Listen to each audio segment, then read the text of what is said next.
Hello friends. Bharat दो ही चीज़ का export करता है, या तो रॉ मटेरियल का या आईटी सेक्टर का। रॉ मटेरियल में भी हम कोई प्रोसेसिंग नहीं करते, कोई वैल्यू एडिशन नहीं करते, और आईटी सेक्टर में भी अब हमारे कंपटीशन में बहुत लोग आ गए हैं। तो जो एक्सपोर्टर होता है उसके पास कई अलग अलग अल्टरनेटिव मार्केट्स तो होने चाहिए ना, लेकिन नहीं है। अब आप समझिए, कोई ऐसा व्यापारी है, जैसे उसने एक दुकान खोली और उसके पास केवल एक ही खरीदार है, तो वो उसी के रहमो करम पर चलेगा ना। भारत के साथ भी यही है। भारत जो है अपने मैन्युफैक्चरिंग सेक्टर के साथ कुछ कर ही नहीं रहा है। हमारे देश की जो आबादी है पूरे वर्ल्ड का 17% है, 17% है, लेकिन इंटरनेशनल ट्रेड हम केवल 3% का करते हैं। वहीं चाइना 20% है, इंटरनेशनल ट्रेड करता है। समस्या तो दूसरी भी है ना।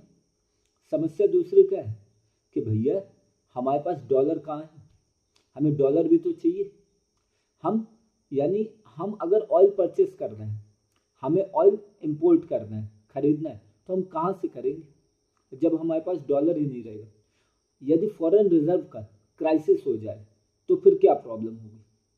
एलपीजी रिफॉर्म आया था ना 90s में, उस समय यही प्रॉब्लम आ गई थी, यही क्राइसिस था। यदि हमारे पास अल्टरनेटिव मार्केट्स होंगे, यदि हम अलग अलग चीज़ों को एक्सपोर्ट कर रहे होंगे, तो ये सारी दिक्कत नहीं होगी। तो अभी हम यहाँ बैठ करके बड़े आसानी से कह सकते हैं कि जो ट्रम्प कर रहा है वो गलत है। इवन उसके देश के लोगों को भी मालूम है कि वो चीज़ जो कर रहा है वो गलत है। लेकिन अभी ट्रम्प को भी क्या मतलब, ट्रम्प को भी मालूम है कि भैया 2 ही बार राष्ट्रपति बन सकते हैं, तीसरी बार तो बन नहीं सकते उसके देश में।